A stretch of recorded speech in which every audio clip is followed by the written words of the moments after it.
Good morning. આપણે 11મા ધોરણમાં આપણે ગુજરાતીમાં ત્રીજી કાવ્ય જોઈ હતી, એમાં અધૂરી રહી હતી આપણે આગળ જોવાની છે. તો હવે આપણે જે જોયું હતું તો એની અંદર આપણે કઈ કાવ્ય હતી તો કે ત્રીજી, એમ ઉગ્યો ચંદ્રહાસ. ચંદ્રહાસની વાત કરવામાં આવેલી છે અને આની અંદર એક વિષયાની વાત કરવામાં આવેલી છે, બે પાત્રની વાત કરવામાં આવેલી છે. તો જે વિષયા છે એ કોને જોતી હતી તો કે ચંદ્રહાસને જોતી હતી, પરંતુ આ વાત ચંદ્રહાસને કશી કઈ ખબર હોતી નથી. કેમ? કારણ કે આ બધી વાત છાના છુપેથી કરતી હતી. જોતી હતી તો પણ એ કેવી રીતે જોતી હતી તો કે છાના છુપેથી જોતી હતી.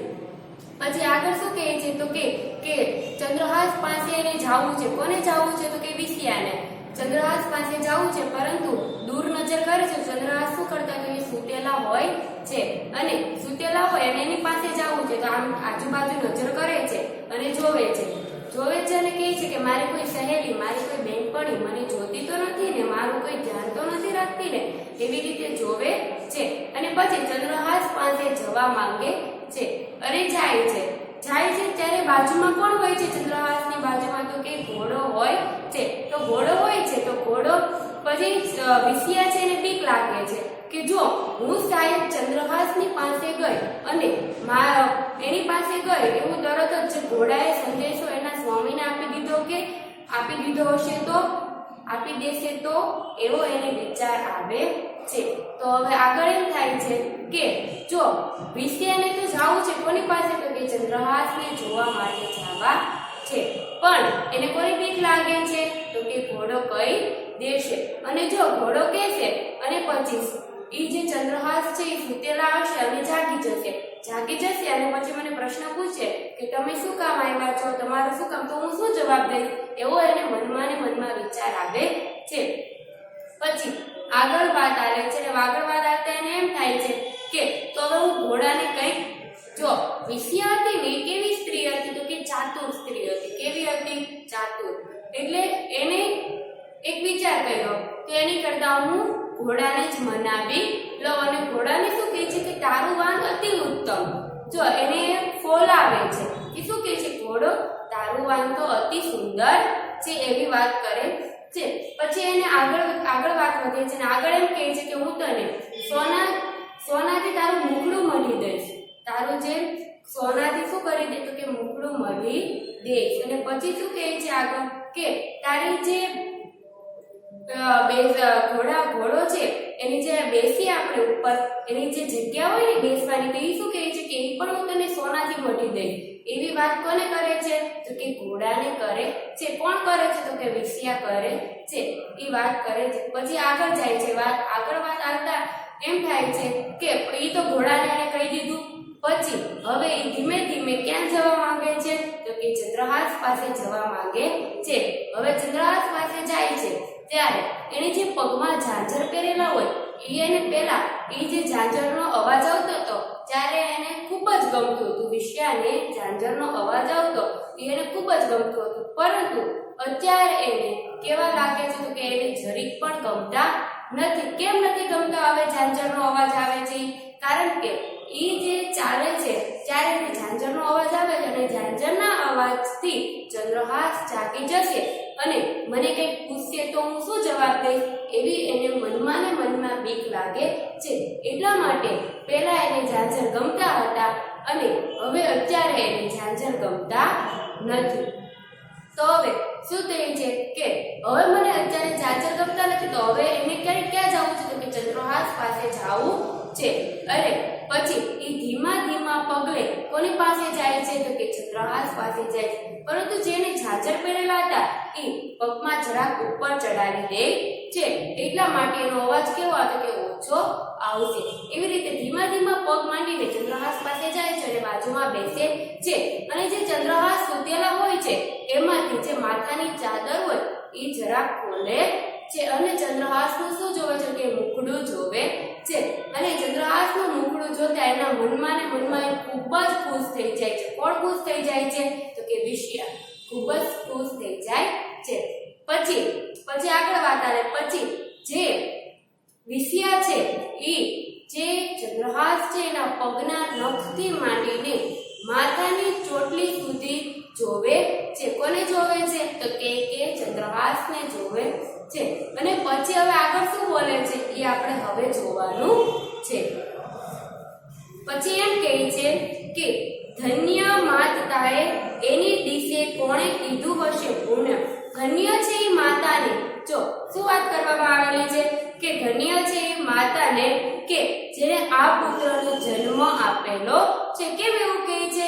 કારણ કે પહેલા તો જે વિષ્યા છે એને કોને મુખ જોયું? તો કે ચંદ્રહાસનું મુખ જોયું અને એના મનમાં ને મનમાં ખૂબ જ ખુશ થઈ જાય છે. એટલા માટે એને આ વિચાર આવે છે કે ધન્ય છે એ માતાને કે આ બાળકને જન્મ આપેલો છે.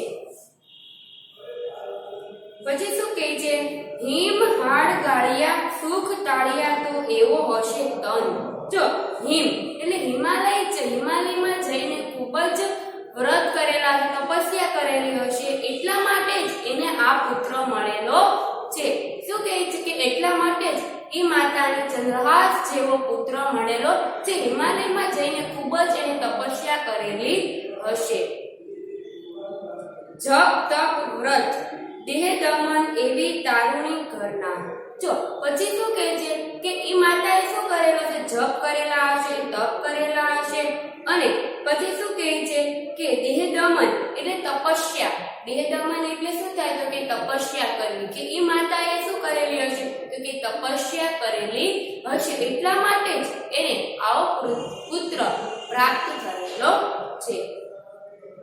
હવે શું કહે છે કે તે નારીનું પરમ ભાગ્ય જેને આવો હશે ભરથાર. જો આની અંદર શું કહે છે? હવે જેની સાથે ચંદ્રહાસ લગ્ન કરશે એની વાત કરવામાં આવેલી છે. કોણ વાત કરે છે? મનમાં ને મનમાં આવા વિચારો કોણ વિચારે છે? તો કે વિષ્યા વિચારે છે કે જેની સાથે ચંદ્રહાસ લગ્ન થશે એ નારી શું હશે? અતિ ઉત્તમ, અતિ ભાગ્યશાળી હશે. મેં પાપણીએ પૂર્ણ કીધું તો ક્યાં તો આવો સ્વામી. જો હવે પોતાની ઉપર જ વાત ચાલે છે. વિષ્યા પોતાની ઉપર જ વાત લે છે કે મેં તો કશું કઈ પુણ્ય જેવું કામ તો કરેલું નથી, તો મને આવો સ્વામી ક્યાંથી મળવાનો? એવી વાત કરે છે.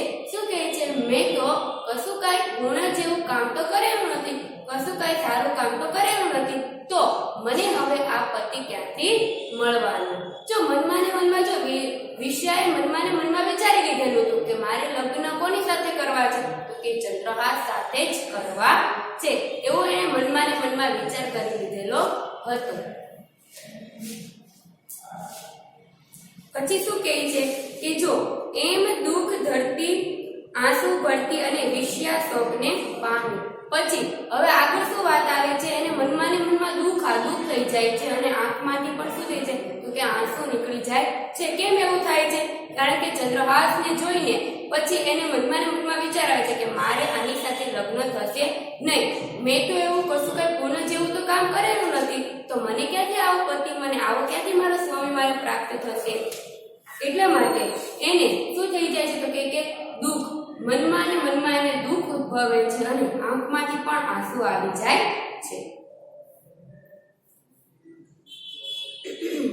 એવી એક કંભાળની કશે કાગળ બંધન કીધો.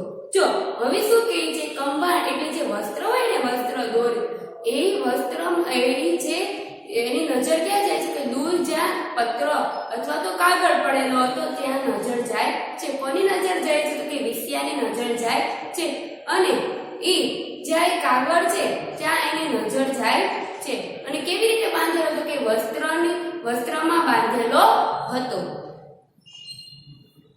હવે શું કહે છે? જોવા કારણ યૌવનાએ તક્ષણ છોડી દીધી. જો પછી શું કહે છે કે એ કાગળને જોવા માટે કોણ જાય છે? તો કે વિષ્યા એ કાગળને જોવા માટે જાય છે. વિષ્યાને એને એમ થાય છે કે આ શું છે? આ કાગળ જેવું આ વસ્ત્રની અંદર શું વીટેલું છે? એટલા માટે એ જોવા જાય છે. કોણ જોવા જાય છે? તો કે વિષ્યા જાય છે. હવે આગળ શું થાય છે કે સરનામું અક્ષર તાતના દેખી બાળા મહાસુખ પામી. જો તાત એટલે આની અંદર પિતાની વાત કરવામાં આવેલી છે. કોના પિતાની વાત કરવામાં આવેલી છે? તો કે વિષ્યાના પિતાની વાત કરવામાં આવેલી છે અને વિષ્યાના પિતાનું નામ હોય તો ધૃષ્ટ બુદ્ધિ હોય છે. શું હોય છે? ધૃષ્ટ બુદ્ધિ હોય છે. અને આની અંદર કોની વાત ધૃષ્ટ બુદ્ધિની વાત કરવામાં આવેલી છે. સરનામું અને અક્ષર કોના જોયા તો કે એના પિતાના જોયા એટલા માટે જે ઓલી વિષયા છે મનમાં ને મનમાં શું થઈ જાય છે તો કે ખુશ પામે છે, ખુશી થાય છે.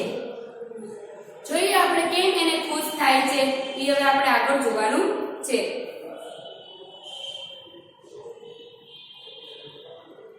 જો હવે શું કહે છે કે શકે પત્ર લખી મોકલ્યો પિતાએ મુજ સ્વામી, કે મારા પિતાએ પત્ર લખીને મોકલ્યો. મુજ સ્વામી એટલે કોને મોકલ્યો તો કે ચંદ્રહાસને મોકલ્યો છે. કે મારા પિતાએ ચંદ્રહાસને પત્ર લખીને મોકલ્યો છે. મનમાં ને મનમાં એ વિચારે છે. જો હજી એને આખો પત્ર ખોલેલો નથી, ખાલી સરનામું અને અક્ષર જોયા હતા તાજ એને ખબર પડી જાય છે કે આ સરનામું અને અક્ષર મારા પિતાના છે. અને એ મનમાં ને મનમાં શું જોઈએ તો કે ખુશ થઈ જાય છે. અને પછી એ એમ કે છે મારા પિતાએ મારા સ્વામી, કોના સ્વામી તો કે મારા સ્વામી. જો એ વિષયા છે એ ચંદ્રહાસને સ્વામી પણ બનાવી લે છે. અને શું કહે છે કે મારા પિતાએ ચંદ્રહાસને પત્ર લખ્યો. જોઈએ હવે આગળ જોઈએ મનમાં ને મનમાં વિચારે છે કે સાહેબ મારા લગ્નની વાત કરવા માટે ચંદ્રહાસને પત્ર લખેલો છે મારા પિતાએ. જોઈએ હવે આગળ શું થાય છે.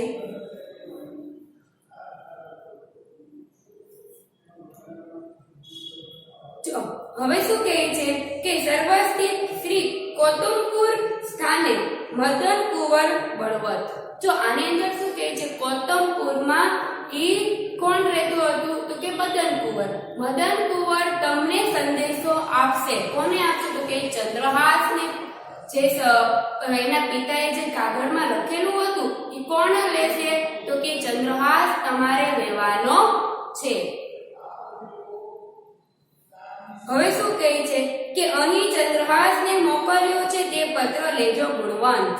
જો શું કહે છે કે અહીં ચંદ્રહાસને પત્ર લખેલો છે અને તમે જ લેજો, બીજા કોઈના હાથમાં જવો જોઈએ નહીં. આની અંદર જો ચંદ્રહાસની જ વાત કરવામાં આવેલી છે. બીજા કોઈને પત્ર બીજા કોઈને પત્ર દેવામાં આવતો નથી. એના પિતાજી જ લખે છે કે ચંદ્રહાસ તમને જ પત્ર લખેલો છે અને તમે લેજો. કોના દ્વારા મોકલે છે તો કેમ કોના દ્વારા મોકલે છે? જો ઉપરની લીટીમાં છે મદન દ્વારા. કોના દ્વારા મોકલે છે તો કે મદન દ્વારા સંદેશો મોકલે છે અથવા તો કાગળ મોકલે છે. પછી શું કહે છે કે રૂપ ન જોશો, રંગ ન જોશો, ના પૂછશો ઘર સૂત્ર. જો આની અંદર શું કહે છે ચંદ્રહાસને કે રૂપ ના જોશો, એની અંદર લખેલું છે બધું. હવે એ જે વિષયા છે એ આ પત્ર ખોલે છે અને જોજો હવે શું થાય છે. રૂપ ના જોશો, રંગ પણ ના જોશો, ના જોશો ઘર ખોરડા. એટલે ઘર અને ખોરડા તમારે જોવાની જરૂર નથી. એવું કોણ કહે છે તો કે વિષયાના પિતાજી. કોને કહે છે તો કે ચંદ્રહાસને કે જે લખીને મોકલેલું છે. હવે શું કહે છે કે મુહૂર્ત ઘટી કોઈને ન પૂછશો, એને વિષ દેજો રે પુત્ર. જો શું કહે છે મુહૂર્તનું પણ તમારે કશું કઈ જોવાનું નથી. એવું કોણ લખીને મોકલે છે તો કે ધૃષ્ટ બુદ્ધિ લખીને મોકલે છે કે મુહૂર્તનું પણ તમારે કશું કઈ જોવાનું નથી. એને ખાલી વિષ દઈ દેજો. વિષ એટલો વિષનો મતલબ થાય ઝેર દેવું. શું થાય? ઝેર. તો આની અંદર શું કહે છે કે મદનને તમે શું દઈ દેજો તો કે ઝેર દઈ દેજો. આ બધું કોણ વાંચે છે તો કે વિષયા વાંચે છે. જોજો હજી આ સંદેશાની હજી ચંદ્રહાસને કશી કઈ ખબર છે નહીં. ચંદ્રહાસ તો હજી સુતેલા ને સુતેલા જ છે. પરંતુ એ પહેલા કોણ પત્ર વાંચે છે તો કે વિષયા વાંચે છે.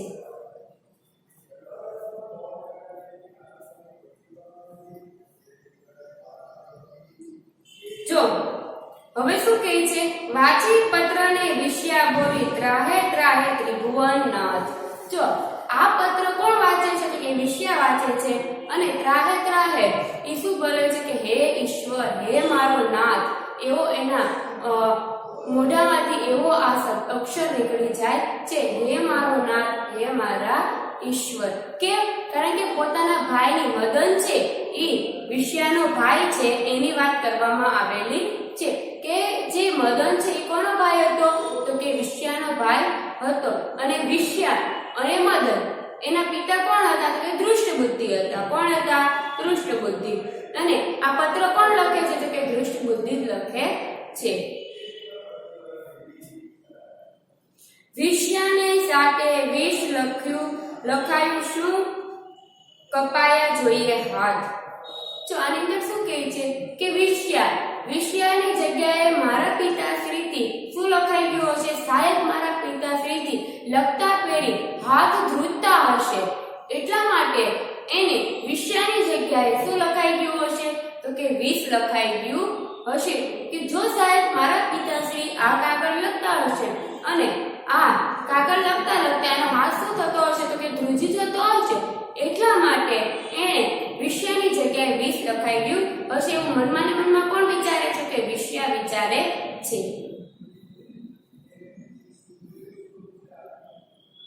હવે શું થાય છે? પત્ર લેવ તો પાછો ફરી જાય, પરણ્યા વિના વિઘટન થાય. જો પત્ર હું શું કરે છે? જો પત્ર લેવ તો પાછો ફરી જાય કે હું પત્ર લઈને જતી રહું, ઓકે, તો પણ કશો કઈ વાંધો નથી. પણ શું કહે છે કે પરણ્યા વિના એને લગ્ન કોની સાથે કરવા છે વિષ્યાને તો કે ચંદ્રહાસ સાથે જ કરવા છે. અને પરણ્યા વિના મારું શું થાય તો વિઘટન થાય કે મારે ચાલે ને. કેમ? કારણ કે એને મનમાં ને મનમાં જે ચંદ્રહાસ છે એને પોતાના સ્વામી જ બનાવી દીધેલા હતા, એટલા માટે વિષ્યાને લગ્ન કરવા તો કોની સાથે કરવા હતા તો કે ચંદ્રહાસ સાથે જ કરવા હતા. એટલા માટે એમ કહે છે કે નહીં, હું આ પત્ર હું છોડીને જવાની નથી. હવે જોઈએ શું થાય છે.